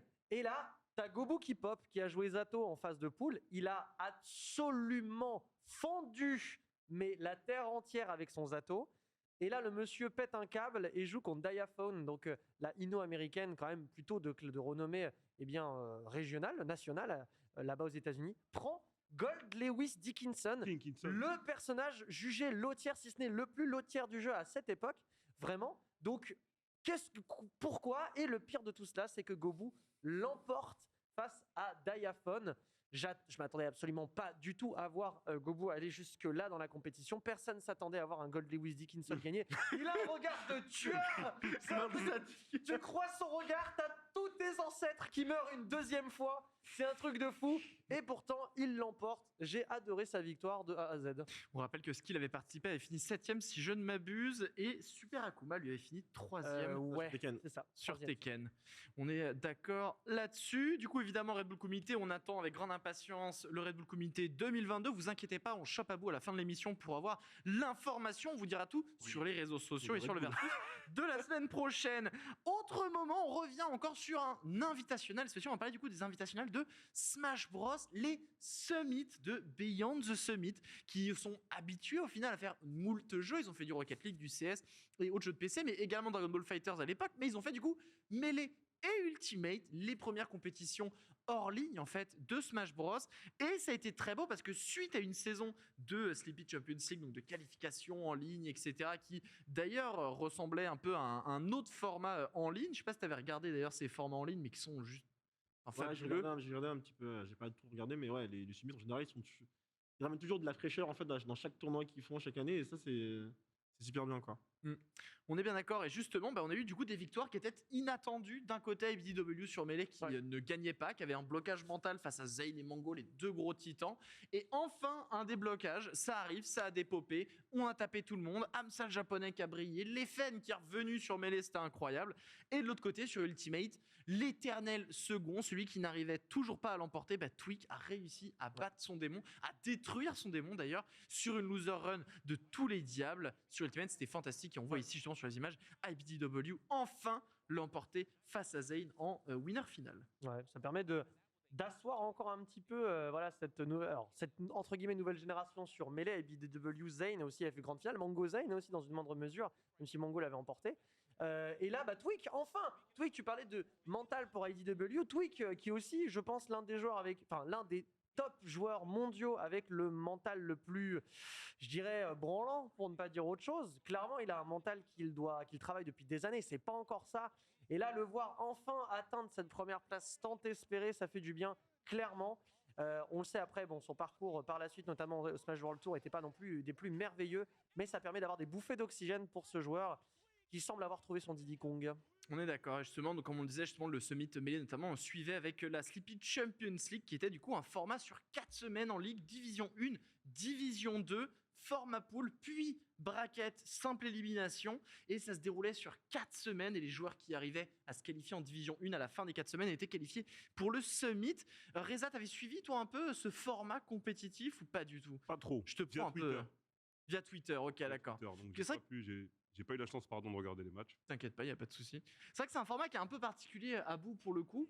Un tournoi sur 4 semaines avec 2 divisions, une division 1, une division 2, montée descendante, qui se termine sur un invitationnel. Vous avez pensé, réfléchi à organiser des trucs comme ça par un SSC? système de division? Bah, le SSC, c'était ça. Le SSC. Le SSC qu'on avait fait pendant les 2 dernières éditions de 2021 et 2020.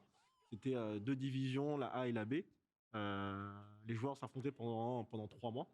Et en fait, à la fin des 3 mois, le top 4 était qualifié pour les playoffs qu'on faisait en physique.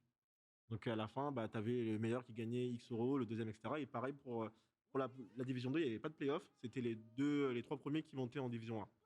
Donc on a fait ça pendant 2 ans. On a fait la division A et la division B. C'est possible qu'on refasse cette année ce genre de choses. Ah ouais? Sur quel jeu? On les a les Je dirais rien. que les 2 années c'était sur Street Fighter. Street Fighter. Donc là peut-être d'autres jeux. Hein. Ah, Peut-être d'autres jeux. On vous a prévenu qu'on va lui tirer les verres du nez, on va rien savoir ici, on veut tout. Mais ouais, c'est un format qu'on a déjà fait. C'est un format qui est cool parce que ça permet aux joueurs, comme tu disais, de jouer online déjà dans un premier temps pour éviter le plus possible de faire des événements physiques. Et c'est plus simple aussi. Et à la fin, de faire ça et baser les finales sur du offline. On est d'accord, un format, c'est ça qui est bien aussi justement, c'est que c'était l'occasion du coup de révolutionner les formats qu'on a déjà parlé durant ton interview et maintenant avec l'occasion de cette Sleepy Champions League. Au CEO, Mono était présent, TPK, je crois que c'est un joueur, un moment pareil que tu voulais nous partager. Ouais, en parlant de Street Fighter 5, parce qu'on était un peu à charge avec Street 5, évidemment avec la Capcom Cup. Bon, il est temps quand même de remettre un petit peu l'église au milieu du village. Pour utiliser un proverbe que plus personne n'utilise, même pas Pierre, l'ingé son en régie, vous dire à quel point c'est vieux et poussiéreux. Ouais, je l'ai, mais bon, moi je l'utilise parce que bon, voilà. Bref, Mono, CIO, on est sur ce tournoi légendaire, évidemment, fin 2021, avec la grande finale de Street Fighter 5. Alors, le personnage que vous voyez à droite, c'est Fang, hein, l'un des lotières, si ce n'est le lotière de Street Fighter 5. Et on est surtout face à une victoire de Mono, le portoricain, face à Punk. Punk, le grand champion de Street Fighter 5. Vous allez voir, c'est l'image du CIO, la famille, le bus, la caravane, toute la semaine qui débarque sur la scène pour aller et féliciter le champion. Le manager sur scène ne sait plus quoi faire. Si ça avait été Koga, je pense que personne serait passé, mais là tout le monde est passé. Donc finalement, Koga, est-ce qu'on devrait peut-être pas mettre de l'eau dans le vin? C'est un message qu'on passe à notre brave Rachid. En tout cas, cette histoire est exceptionnelle puisque Mono, en fait, a tué tout le monde. Il tue tout le monde avec Fang et il tue surtout Punk 2 fois. Une première fois en winner side, d'ailleurs, avec un Punk qui se dit « Ah bah tiens, je vais aller au CIO, il n'y a pas beaucoup de japonais, donc c'est le moment de sortir Clos, la griffe. Et je vais montrer à tout le monde comment est-ce qu'on joue la griffe en tournoi. » Il se tape contre Mono. Mono lui dit « Tu ne joues pas la griffe devant moi, surtout pas devant mon Fang. » Il rembarque et donc il sort Camille, Karine. Ça ne passe toujours pas. Il le tue winner et loser side après une reset de grande finale. Félicitations Mono. C'est aussi pour ça que j'ai adoré cette grande finale. C'est parce qu'en l'absence des Japonais, on peut voir des joueurs portoricains briller de la plus belle manière. Il manque les Européens, il manque Angry Bird, Big Bird, Polamix, Luffy, Crimson, etc.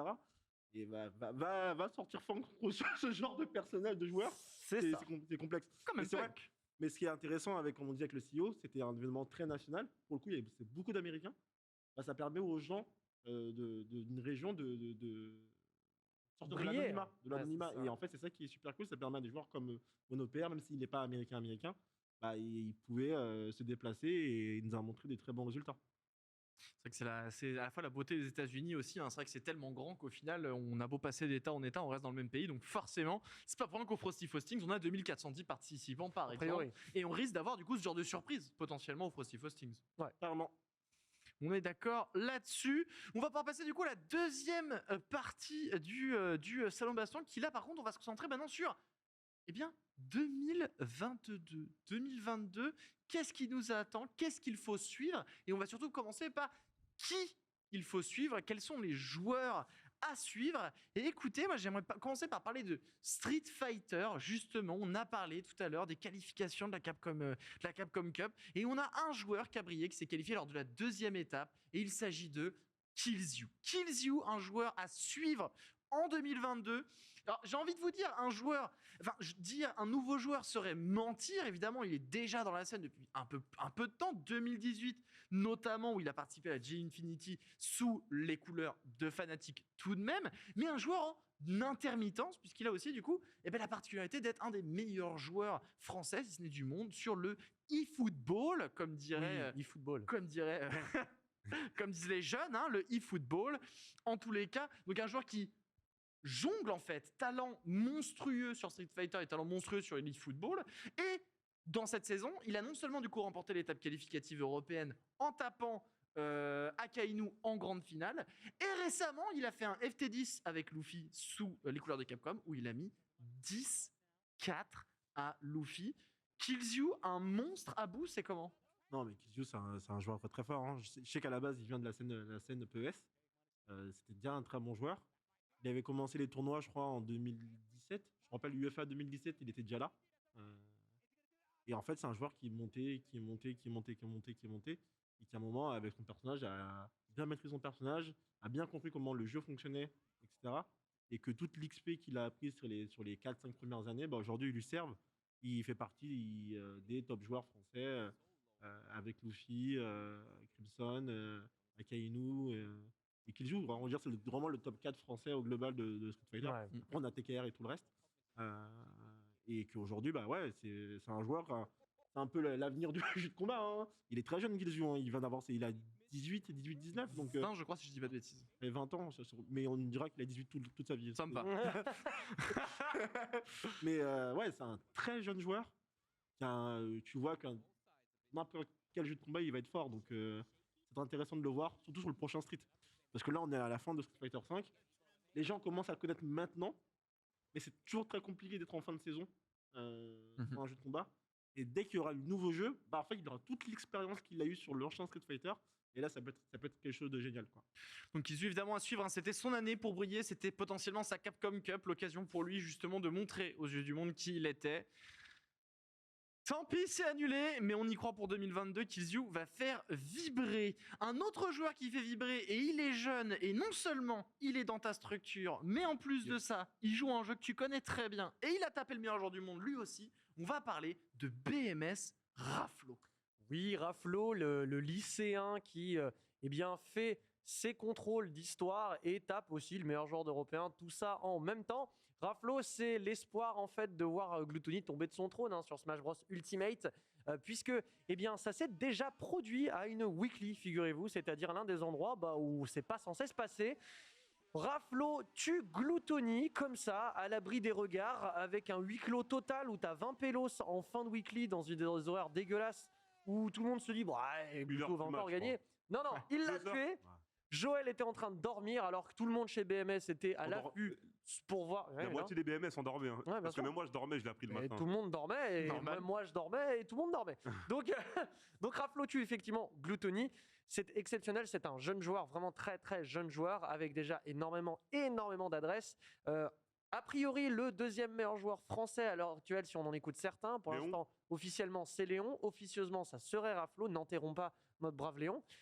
Mais voilà, Raflo, ça va être le joueur à suivre pour 2022. BMS a très bien compris les enjeux autour de ce joueur. Et surtout, ça permet en fait de déverrouiller la situation en Europe et en France, qui est que Gluttony gagne partout, tout le temps. Qui que tu sois, où que tu sois, il viendra te chercher. Là, c'est moins vrai. Et voilà que ça relance un peu la hype, en vérité, des tournois dès lors qu'il y a un affrontement entre ces deux-là. Et c'est vrai que malheureusement, Raflo a raté de peu sa qualification au Smash World Tour. Il devait partir au Genesis, c'est annulé. Qu'est-ce qui est prévu chez BMS pour Raflo?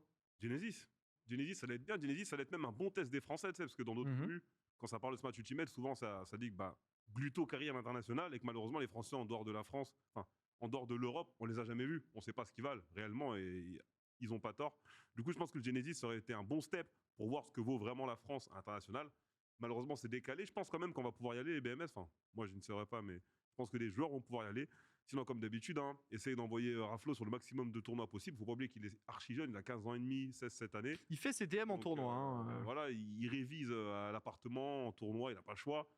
Faut parler aux parents, tout ça, tu vois, il est vraiment jeune. Donc voilà, l'objectif, c'est de l'emmener dans le maximum de tournois possible. Et comme l'ont dit Alex et Joël, l'objectif final, c'est le monde. Du coup, c'est pas Gluto, c'est pas machin, c'est MKLeo, quoi. C'est MKLeo, ça a été dit, les mots ont été prononcés. Raflo prendra la tête de MKLeo et c'est peut-être en 2022. Il est temps justement du coup de suivre ce joueur si vous ne le suivez pas. Et un autre joueur qui est jeune et qui a fait énormément parler de lui lors de cette année, surtout qui a fait parler de lui déjà dans cette émission parce que son nom est revenu moult fois, notamment lors de la Crew Battle Dragon Ball Fighters France à sa USA, et c'est Yasha Reza. Ça, c'est un des joueurs qu'on doit suivre pour cette année, non? Yasha, c'est un joueur à absolument suivre pour cette année. C'est un bosseur, tu vois. Le dénominateur commun, tout à l'heure, quand vous parliez de Crimson, je voulais intervenir, après, j'ai rien dit. Mais Crimson, il a fait ses résultats à RBK. Il faut savoir que quand il y a eu la crise sanitaire, il y a deux types de mentalités. Il y a ceux qui vont bouder, qui vont dire mon jeu, il a un netcode de merde, donc j'y joue pas. C'est pas grave, reste dans ta chambre, tu perds du temps. Il y a ceux qui vont dire je fais tous les tournois. Crimson faisait partie de ces gars-là. Il faisait les Salt Mine, ça s'appelait, je crois, à bout. Il faisait les Salt Mine, il en gagnait énormément. Yasha, c'était le même schéma. Yasha, il s'infinise depuis qu'il est sur le jeu. Yasha, je l'ai connu en saison 2 dans les weekly de Flashno. On voit un jeune joueur qui vient, et il joue pas mal, il a fait que level up. Il avait gagné la offline qu'on avait fait à Trévoux avant le LCQ, en battant tous les tops français, mis à part Kaiden et Wawa qui n'avaient pas pu venir. Derrière au LCQ, il peut pas montrer son vrai niveau, un peu frustré. Et il se révèle vraiment dans les National Championship où il a dit ok, la dernière fois je me suis loupé, je vais plus me louper, je vais leur montrer mon vrai niveau. Et il a pu faire ce qu'il avait à faire, il a continué, il a bossé, il a dit j'ai envie de me mettre à streamer, on lui a dit stream, on va tous t'accompagner. Il est passé partenaire, il a fait son taf. Et derrière, il est champion sur le Wanted de Damascus, il est champion d'Europe aujourd'hui et considéré par la plupart de la communauté comme le meilleur joueur du monde actuel. Donc à confirmer au final du championnat du monde. Et on rappelle que c'est son premier jeu de combat compétitif. Et que ça fait, il a commencé quand Yasha a joué? DBZ au début. Au début, Les tournois, on a commencé à le voir au début saison 2. Et puis voilà, il vient du online, pareil. Il y avait des tournois offline dans la région Île-de-France, il est venu. Jamais trop tard pour s'y mettre encore une fois à des jeux de baston. Yasha qu'on attend du coup maintenant en effet sur la scène internationale. On peut que lui souhaiter justement d'avoir des opportunités de tournois du monde et de grands résultats fantastiques pour notre joueur. Évidemment, on regarde à bout du coin de l'œil discrètement, hein, sans pression aucune. Un autre joueur qui est un monstre du jeu de combat, un peu notre Sonic Fox à nous. Le mec, ses mains, c'est de l'or, il touche un jeu, il est top, il fait top 3 à l'Evo sur Soul Calibur, il va au Red Bull Comité pour Guilty Gear, il est qualifié à l'arc Revo IMEA, il a été un des meilleurs joueurs de Dragon Ball Fighters. On parle de skill, messieurs, dames. TPK, skill, un joueur comme on n'en fait plus en fait. C'est quoi ça, un mec qui touche à tout? C'est incompréhensible. Il est habité, ce monsieur. Il gagne tout sur Soul Calibur 6 parce que Soul Calibur 6, il est allé là-bas. Hein. Il y a eu un invitationnel, souvenez-vous, en 2019 où il est allé, il a lavé moult personnes. L'invitationnel WePlay, le premier invitationnel WePlay sur Soul Calibur, où il est arrivé là-bas, il a lavé aussi tout le monde. Pas forcément la première place, mais il a lavé tout le monde sur Soul Calibur 6. Dragon Ball Fighters, l'un des 4 monarques en saison 1, saison 2. Et je veux rien savoir. Et là, Guilty Gear Strive, où ça gagne le Red Bull Gladiators en Espagne, ça gagne la Kayane Cup face à notre brave Alioun à Montpellier, ça gagne tout. Skill, on se demande bien ce qu'il peut pas gagner vraiment et jusqu'où ce gars-là peut aller. Spoiler alerte, partout, il peut aller partout. Tu lui donnes n'importe quel jeu entre les mains, il lui faut quelques jours pour à peine pour cerner ce qu'il faut faire dans ce jeu. Pour moi, c'est un des joueurs à surveiller pour 2022. Précisément parce que le netcode de Guilty Gear Strive va beaucoup carry la scène, je pense, en 2022, avec une année qui est, on va dire, en demi-teinte en termes de sortie. Guilty Gear Strive est une vraie fenêtre de tir. Skill, lui, on a une encore plus grande, puisqu'en Europe, il est infiniment respecté. Et quand tu te rends compte que c'est pas son jeu de prédilection, et pourtant, il tape tout le monde, d'ancien à nouveau, rien à faire. Skill, c'est la puissance, une fierté française en bien des manières, et toujours suivi par Opolon, qui n'a pas cessé de lui témoigner leur motivation depuis qu'il est chez eux. Il y a de ça 2 ans, je crois qu'ils avaient signé il y a 2 ans avec Opolon. 2019. Bref, 2019, 2 ans, c'est bien ça. Donc, Skill, pour moi, à surveiller de très près et à encourager, puisque c'est quelqu'un qui voyage énormément. Et c'est surtout ça sur lequel je veux insister, c'est que c'est quelqu'un qui voyage. Le Red Bull Comité qu'il a fait, ça en fait partie. Tous les allers-retours qu'il fait aux États-Unis, c'est preuve en est que c'est un gars motivé. Il peut aller très loin. Donc, témoignons évidemment beaucoup de reconnaissance et de soutien pour ce monsieur. Surtout que c'est qu'il n'est pas dans une zone qui est très active, il est dans le sud de la France, hein, si je dis pas de bêtises. Qu'il a ça, hein, pas du tout sur Paris ni rien. Un Online Warrior peut-être, quelqu'un qui s'entraîne aussi en ligne, le bon Skill selon toi? Il s'entraîne aussi en ligne, mais il s'entraîne beaucoup offline. En fait, comme je disais tout à l'heure, Skill, il est pas très vieux, il me semble, il a 26 ans, mais c'est un ancien. Skill, à 17-18 ans, il partait déjà au Japon affronter les Japonais sur Blaze Blue. Quand pas beaucoup de monde jouait à Blaze Blue en France, quoi. Il y avait Dedge, il y avait les collègues de Grenoble, il y avait Skill. Ouais. Mais il est parti très tôt. Il y avait Il y avait Link Excello. Comment Link Link Excello qui vient de Blaze Blue. Voilà, il y a Life aussi. Du coup, là, c'est un jeune, mais c'est un ancien. Et du coup, la 3e place à la FDJ, clairement, je la dois à Skill, puisqu'en fait, c'était après le mix-up ou avant le mix-up, je sais plus. Après l'UFA, Skill avait dormi une semaine chez moi et on s'était entraîné ensemble à DBFZ. Et c'est là que j'ai compris en fait pourquoi il fait ce qu'il fait sur les jeux de combat. Parce que souvent, quand t'es pas avec les gens, comme on dit, tu vois pas l'entraînement, tu vois pas la souffrance, tu vois pas tout ce qui va avec. Et c'est ses méthodologies d'entraînement. Il a juste vraiment de trop bonnes méthodologies d'entraînement en fait. Il fait ce qu'il faut faire. Il est optimal dans les méthodologies d'entraînement, là où 99,9% des joueurs ne le sont pas. Et je pense que ça fait vraiment partie bien évidemment, il y a aussi le talent, il y a aussi toutes les heures qu'il met derrière à comprendre les match-ups et tout. Mais je pense que pour avoir joué avec beaucoup de top players internationaux sur différents jeux et fait des bootcamps, des sessions avec plein de top français, top Europe, top américain, c'est celui que j'ai vu pour le moment qui avait la meilleure méthodologie de travail. Ouais, Donc je pense que tant qu'il s'y tient, ça marchera peu importe où il va. c'est assez ouf son niveau. C'est vrai que c'est un des génies qui est pas assez connu pour moi par rapport Clairement. Pas du tout. Ouais. à son niveau. Parce que nous, en tournoi, en orga, on n'aime pas ce genre de joueur parce que tu sais très bien qu'il va faire top 8 à tous les jeux et que tu te dis merde, le planning du tournoi, comment ça se passe. Mais ouais, moi, le seul truc qui manque à Skill, c'est de focus vraiment sur un jeu et rester sur un jeu. Parce qu'en fait, il joue à beaucoup de jeux, il est fort à tous les jeux. Mais en fait, à chaque fois, dès qu'il y a un nouveau jeu, il commence à lâcher celui-là où il était, il se met sur un autre parce que l'autre l'intéresse plus. Et je pense que le moment il reste sur un jeu et en fait il perd, il lâche pas jusqu'au bout, là sa carrière elle part. Enfin, les Ouais, gens vont le c'est voir clair. qu'en fait il est Pour Soul régulier 6, et c'était qu'il le gagne. cas, hein. Mais pour moi, le seul défaut de Skill, c'est qu'il peut-être qu'il joue à trop de jeux et qu'à la fin, il n'a pas un jeu auquel il va être, entre guillemets, se focus, il va être numéro 1. Parce qu'en fait, il sera focus aussi sur un autre jeu à côté. C'est très compliqué de se focus sur deux jeux. Et je pense que ça peut être un. Sur Guilty, en tout cas, c'est bien parti pour qu'il fasse des trucs assez ouf s'il reste aussi assidu. C'est vrai que c'est un joueur ça, qui a toujours le sourire, qui a toujours la patate, qu'il Oh gagne ouais. ou qu'il perd. C'est assez incroyable aussi ce genre de joueur et ce genre d'aura qu'il dégage. Donc Skill, un joueur évidemment à creuser hein, si vous ne le connaissiez pas, si vous le découvrez, vous l'entendez tout juste. On rappelle encore une fois, hein, il a été dans les meilleurs Dragon Ball Fighters, 3e à l'Evo de Soul Calibur, dans les meilleurs de Guilty Gear. Enfin bref, suivez ce joueur, je vous en supplie. En dernier joueur pour 2022 à suivre, eh ben écoute mon TPK, il s'agit de Asif. Alors, je l'avais mis en joueur, mais j'aurais peut-être pas. Je me suis trompé, j'ai mis dans l'honneur, c'était pour créateur de contenu. Je me disais aussi, parce que j'étais Asif, ça me perd un peu. Ouais, tu veux que j'en parle tout de suite ou... Mais parle-en. Écoutez, les joueurs, on a fait le tour. Peut-être un dernier joueur que vous voulez citer. Peut-être Abou, toi, est-ce qu'il y a un joueur toi, qui te vient en tête, tu penses, faudrait suivre en 2022? Il y a Wawa, hein, on en oublie, mais le grand Évidemment. Wawa, le On l'oublie génie, pas. hein, au même niveau que Skill. Hein. C'est un joueur qui, à n'importe quel jeu de combat, tu sens qu'il va être fort. Il a été connu sur KOF 13 à l'époque quand il était petit. Surtout que KOF 15 arrive, donc c'est vrai que. Et en fait, tu sais, avais une légende du petit Wawa, où est-il, tu vois. Et le moment où il débarque Dragon Ball, il tue tout, quoi. Donc, voir Wawa, toujours surveiller un petit Wawa, ça peut être très dangereux. On est d'accord. Du coup, on passe maintenant dans les créateurs de contenu de fête de 2022. On a cité donc deux sur lesquels on souhaite revenir notamment. Et donc, Asif, Ouais. TPK, je te refais la passe. Tout est naturel, évidemment. Oui. Ne faites pas ça chez vous. Oui, alors, parce que ça, ça a été beaucoup la maladie chez nous en France, je pense, pendant des années. C'est que on a eu très, très peu de contenu vidéo, écrit pendant des années. Ça a été vraiment un désert. Je sais que Smash, ça a été un désert pendant des années. Et là, il y a une nouvelle génération de créateurs de contenu qui arrive et qui parle de jeux de combat. Qui certes, ils jouent, mais surtout, on parle.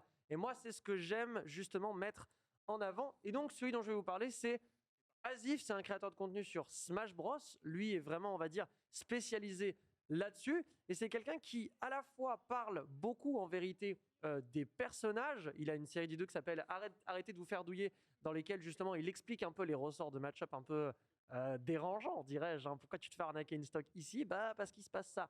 C'est quelqu'un qui, également, n'hésite pas à se déplacer en événement pour aller directement faire des shots sur place, avoir des rushs sur place. Vraiment, il a une dynamique que j'aime beaucoup. Il a un montage qui, je crois, est le plus qualitatif aujourd'hui et d'une qualité que je respecte infiniment parce que voilà, je ne sais même pas comment on arrive à faire ce niveau de montage. Moi-même, je suis un cancre en la matière.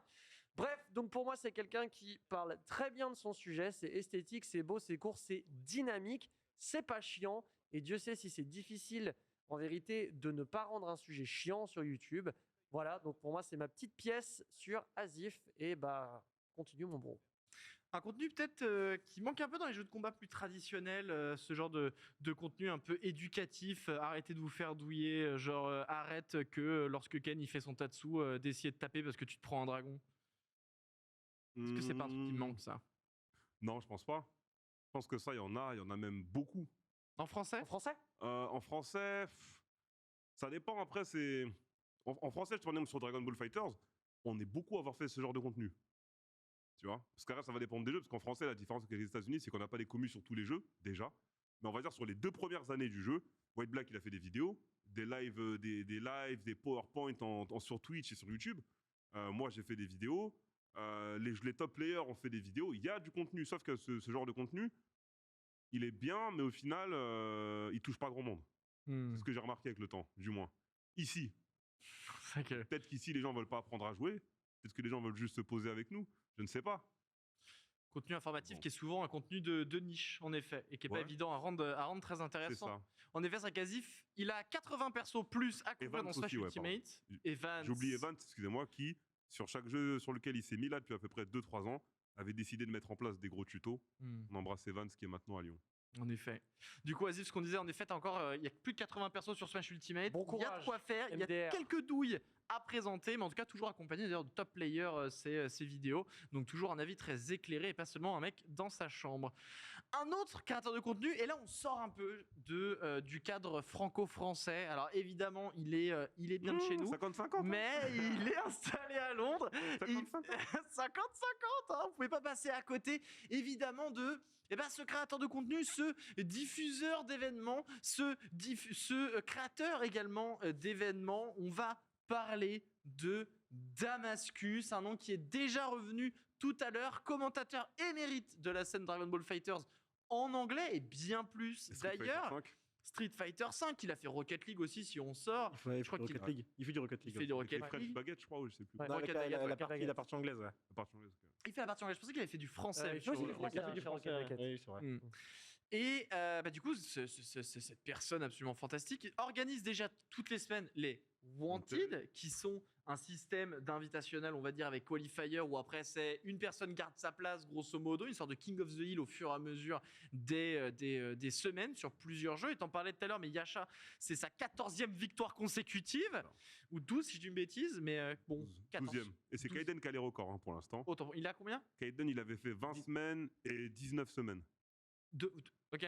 Donc sur un 19 an, il avait victoires. fait 39 semaines sur à peu près 14 mois. Quasiment une année complète, presque plus d'une demi-année Sur en tout cas 15 juste mois, pour ouais. lui, quoi. Ouais. Ce qui est assez incroyable. C'est pas mal du tout. Et du coup, qui crée ce genre de contenu et qui a proposé et qui propose tout récemment, justement la Guilty Gear Strive Cup, EMEA, une cup, on en parlait tout à l'heure avec Dragon Ball Fighters, crew battle, pays contre pays. Il y a 16 pays, si je ne m'abuse, composés de 10 joueurs, mais je crois 5 jouent, si je dis pas de conneries. Un jour. Et ça va se dérouler sur tout un mois en entier. Ce genre d'opportunité, c'est ce qu'on veut voir en fait. Et bien sûr, ouais, tu vois ce genre d'annonce. De toute façon, on l'a vu hein, quand il a balancé ça, toute la commu était saucée parce que tu veux voir. En fait, on a un jeu qui nous permet de faire ça.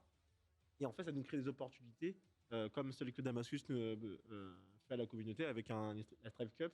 On va savoir quel est le meilleur pays sur Guilty. Ça va être ouf, ça va être trop stylé. Parce qu'encore une fois, on parlait, mais Rollback Netcode, les pays, ça va de. Enfin, c'est IMIA, quoi, et littéralement. Ça va de Finlande jusqu'à plus au sud, je pense, Ah, même les Arabie Émirats, Saoudite. aux Émirats, et etc. Ça Ouais. va être ouf. Hein. Avoir un Latif versus Kill, etc. Ça va être génial. Ça va être incroyable. Ouais. Skill, en effet, ça dont on parlait, est le capitaine justement de l'équipe de Guilty Gear. Et ça, du coup, toi, en termes d'organisateur, aujourd'hui, la création de contenu a pris un bond justement hein, dans les jeux de combat par rapport à ton grand plaisir, je le sais très bien, depuis le Covid.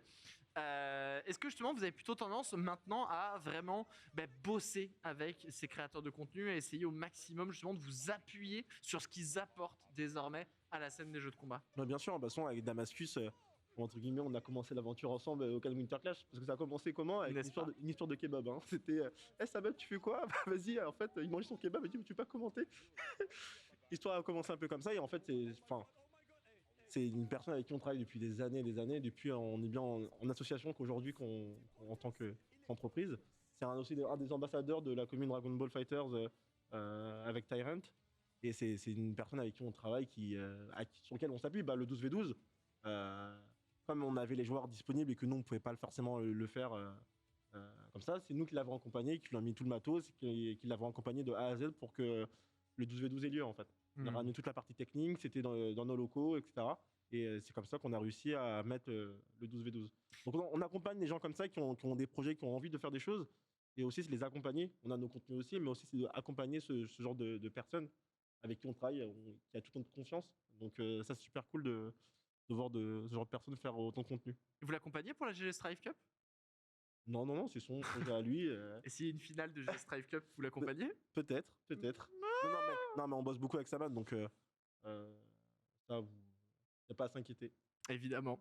Du coup, Damascus, évidemment, à suivre. Hein. C'est du contenu anglais pour la plupart. Mais bon, il est français, vous lui parlez français, vous inquiétez pas, il va vous répondre. Il voit les Français, il dit quelques mots en français, il parle. Hein, Là, j'ai d'un en français. De toute façon, il lâche ses plus gros, mais oui, à chaque fois au cast. Voilà, c'est ça. Et c'est ça.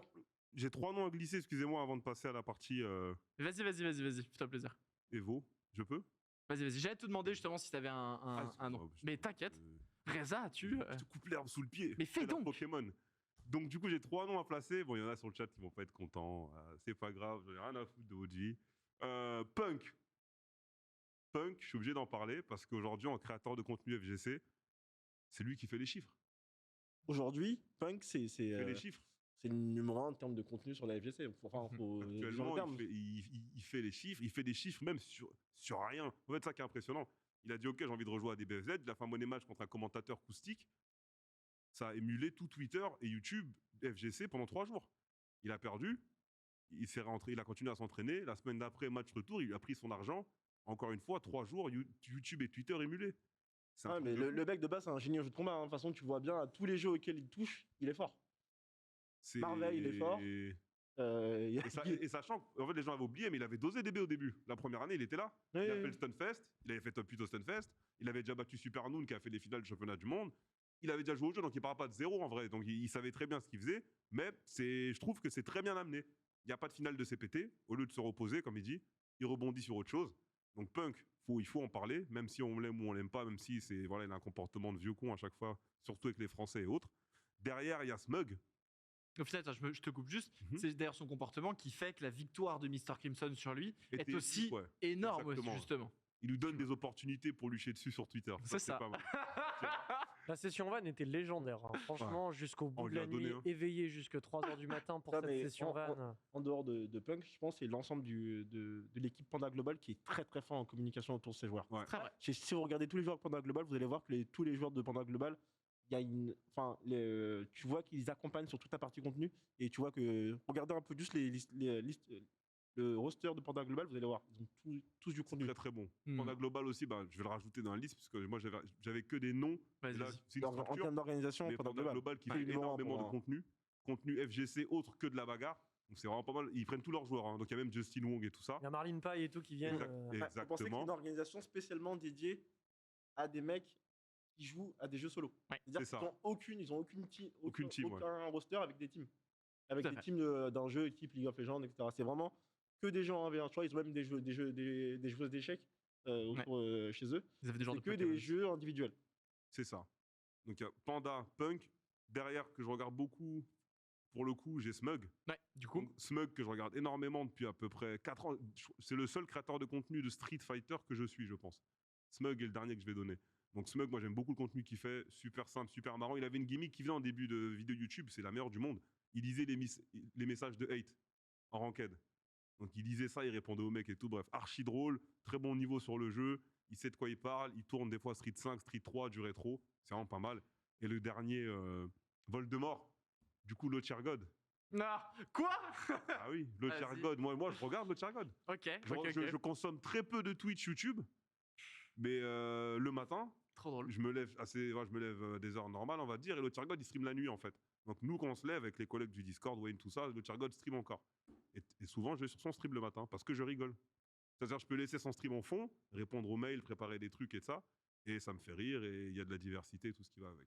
Pour toi, le Tiergod, c'est donc un des créateurs de contenu à suivre aussi en 2022. C'était un gros créateur de contenu de base, hein. C'est juste qu'il des fois il était très limite, et à Il la est fin, borderline, quoi. la limite est pas, les limites, il l'a dépassé et qu'à un moment il s'est fait un Il peu. s'était fait ban pendant plusieurs temps de Twitch, donc il faisait que sur YouTube. Mais même comme ça, sur YouTube, il était bien, il streamait sur YouTube de temps en temps. Je passais, il avait 800 viewers, 1000 viewers. Donc là, Twitch l'a réinséré dans la vie active, tu vois. Et il s'est direct remis à streamer sur Twitch, et pareil, il tourne à 800 000 viewers. Et bon, sur Twitch, il est un peu plus calme, il dit moins de gros mots, mais il est toujours aussi marrant, donc moi je regarde. Ok, marrant, Voilà. marrant. Ok, un autre nom, un dernier? Non, je pense On que est c'est bon tout. Les Français, vous les connaissez déjà, hein, White Black, tout ça, Evans et compagnie. Ça, faut suivre. Sacha, Wawa.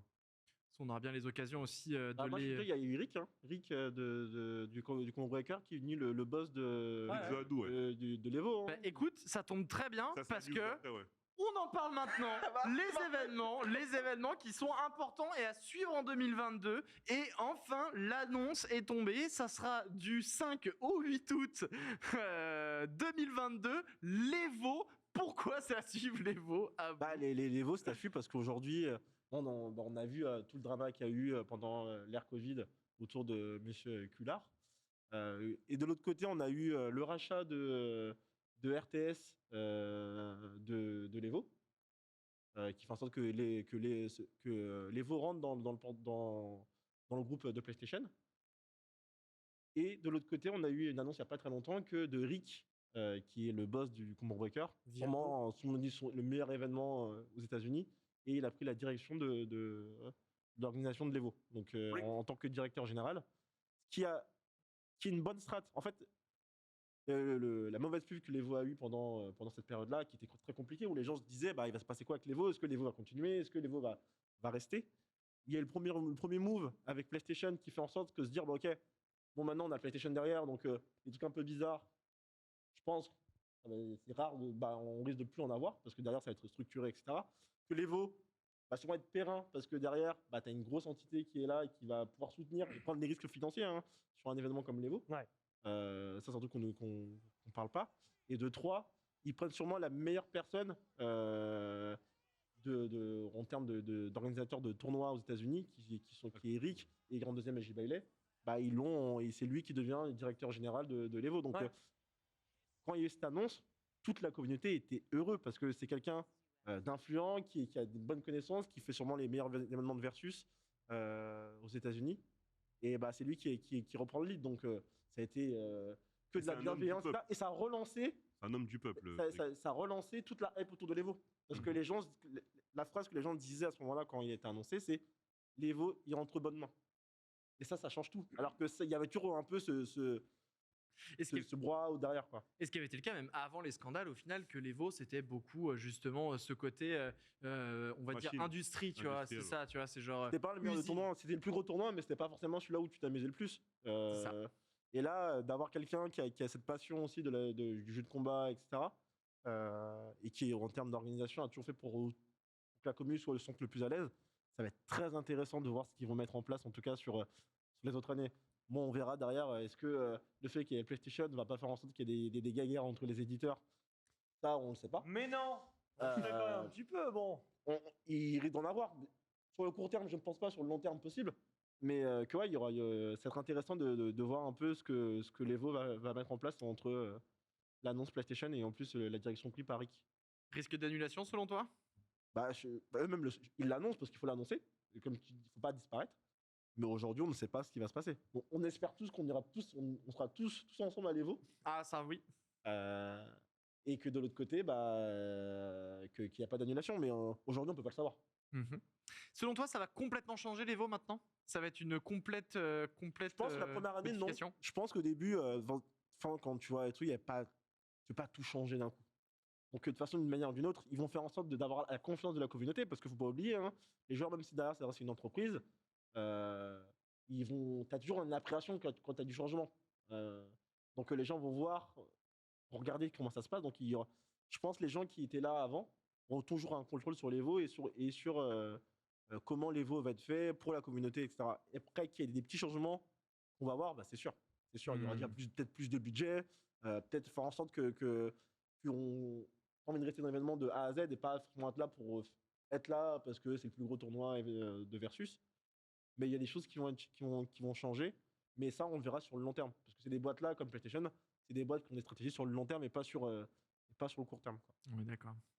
Évidemment, ce qui est à suivre aussi pour ce début 2022, en tout cas, on sait qu'il y aura lieu, c'est les finales DBZ 2002 World Championship. Enfin, on sait, on suppose, vous inquiétez pas, on l'attrape, on vous l'a dit à la fin de l'émission. En tous les cas, c'est vrai qu'on n'a pas de date encore de ces finales, mais c'est vrai qu'on a eu tout le World Championship avec des étapes qui étaient quand même passionnantes, palpitantes, et c'est une compétition qu'on attend. Alors, les finales, elles seront pendant le Battle Hour.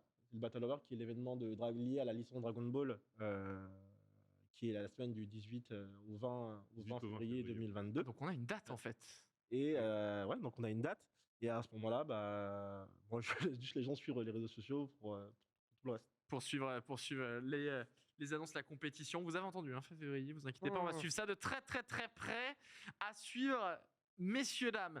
Ça, c'était rapidement pour les événements, parce que c'est vrai que les annonces mine sont entre guillemets assez pauvres, des fois ça se lance ou pas. On a quand même le retour aussi du Combo Breaker en 2022, on l'a dit justement, l'un des plus grands tournois des US, Reza Abou, qui pour eux c'est votre meilleur tournoi américain auquel vous êtes allé. Oui. Il est de retour normalement en mai 2022, on attend évidemment plus de nouvelles. Maintenant, on a aussi et surtout des sorties de jeux qui arrivent en 2022, à commencer par un des plus populaires, KOF 15. KOF 15, est-ce que KOF 15 ça va marcher, Reza? Hein? En compète. Fais attention à ce que tu dis. Ah, moi, je sais pas. TPK? Ah, ça backdash. TPK. Fais gaffe aussi à ce que tu vas dire, toi. Non, KOF 15 c'est bien, c'est très très bien. On embrasse les coffeurs, voilà, qui sont encore là, toujours debout, toujours vivants. On est de tout cœur avec eux. Moi, je vais l'acheter. Il y a du rollback, donc j'achète le jeu, je vais le tester. Je sais d'ores et déjà que je n'aurai pas 1000 années à mettre dedans parce que c'est très chronophage et c'est très complexe KOF 15, mais je suis curieux de voir comment le jeu va se porter. Je sais que KOF 14, on a raté le coche tous collectivement de KOF 14. KOF 15, il y a quelque chose de plutôt pas mal qui se profile, je pense. Voilà, j'ai bon espoir que la communauté saura en faire quelque chose de bien. D'autant que le netcode a l'air plutôt robuste, c'est ce qui m'intéresse. Pour le reste, on tombe malheureusement dans le travers du jeu de combat qui a, je crois, pas grand-chose à proposer en contenu pur. Tu peux lui mettre un coup de coude, s'il te plaît. Non, mais voilà, moi je dis juste, pour l'instant, on est sur un bon jeu de combat. Est-ce qu'on sera sur un bon jeu vidéo? La question est ouverte. Abou, toi qui justement a organisé des compétitions de KOF 13, il me semble un peu KOF 14 quand même. Combat, Comment? KOF 13, meilleur jeu de combat de l'univers. Ça, on est d'accord, toi et moi. Je pense qu'on faut le dire, KOF 13, meilleur jeu de l'univers. Vous n'avez pas testé, vous avez rien compris au jeu de combat. Non, frérot. Non, plus ou moins, je suis assez optimiste sur ce KOF 15. Regardez-moi eux là. Comparé à nos compères. Ouais. Parce que je pense que le jeu va amener quelque chose de différent par rapport au KOF 14. Déjà, il y a eu une amélioration. Je ne dis pas que le jeu est très très beau, mais il y a une grosse amélioration par rapport au 14. Pas très difficile, tu me diras. Que le rollback va aider pas mal. Et que sur la bêta, le jeu était quand même fluide comparé à ce qu'on a vu dans les premières images. Donc, attendons de voir ce qu'on va avoir sur le jeu sort bientôt, je crois en février. Tout à fait, fin février. Fin février. Le 26, je crois, c'est le 26 février. 17 février. Parfait. Et on va jouer, on va tester, on va voir si ça nous plaît. T'avais senti, toi, parce que je crois que t'avais organisé, du coup, justement, à l'époque, les anciens KOF. Est-ce que t'avais senti une baisse de participation du 13 au 14 Ah, le 13 au 14, tu peux comparer. C'est ça, il y avait eu un drop de participation à ce moment-là. Le KOF 13, ça se remplissait énormément à l'époque, les tournois. Le tournoi se remplissait énormément, il y avait une communauté très soudée qui se déplaçait partout en France et en Europe. C'était assez ouf. Tu pouvais voir les 100 mecs, mais c'est les 100 mecs que tu voyais tout le temps à tous les tournois. Donc peut-être. Nous, à tous les tournois, les rôles étaient cop. On savait on allait faire 64, 128, c'était les mêmes, mais c'est pas grave. C'est pas pour ça qu'on appelle ça les coffeurs, littéralement. Mais ce qu'il faut faire attention, c'est que KOF 14 était pas trop mal en Asie. Parce qu'il faut voir, c'est beaucoup aussi la Chine. En Chine, où ils jouent beaucoup au jeu. KOF 14. Donc, c'était pas les millions de ventes que fait un Street Fighter, etc. Mais les ventes étaient pas trop mal, alors qu'il y avait beaucoup de choses à dire autour du jeu. KOF 15, ça a l'air très positif. Donc, c'est un jeu beaucoup joué en Amérique du Sud, en Asie. Au Maghreb, c'est très peu joué en Europe. En Europe, la communauté n'est pas très grande. Faut pas se dire que KOF, c'est l'Europe. C'est beaucoup plus les autres pays. Donc, je pense sur le 15, on va avoir peut-être des belles surprises. On a hâte, rappel, 17 février déjà, la sortie. Évidemment, notre sortie, le prochain jeu NRS. Je te regarde. C'est Non, pas je NRS. sais, Warner Bros, je te taquine. Multiversus, le jeu de plateforme fighter de Warner Bros cette fois-ci. Et bah, somme toute, pour du 2 contre 2, un format qu'on l'aime, un format qui est merveilleux, meilleur format de baston dans le platform fighting. Et je veux rien savoir, je vous écoute pas les rageux. Et maintenant, il y a un jeu qui est destiné à 100% pour du 2 contre 2 sur Warner Bros. Un jeu mine de rien qui va peut-être apporter de la fraîcheur dans le platform fighting. Non. Au-delà de la fraîcheur, Quoi c'est potentiellement, et moi je le dis, et Reza, tu peux regarder d'ailleurs, mais je pense que c'est le jeu qui a le potentiel pour mettre une petite révolution, en fait, dans le genre FGC. J'entends là-dessus. Reza se lève, s'en va. Je vais vous dire un truc.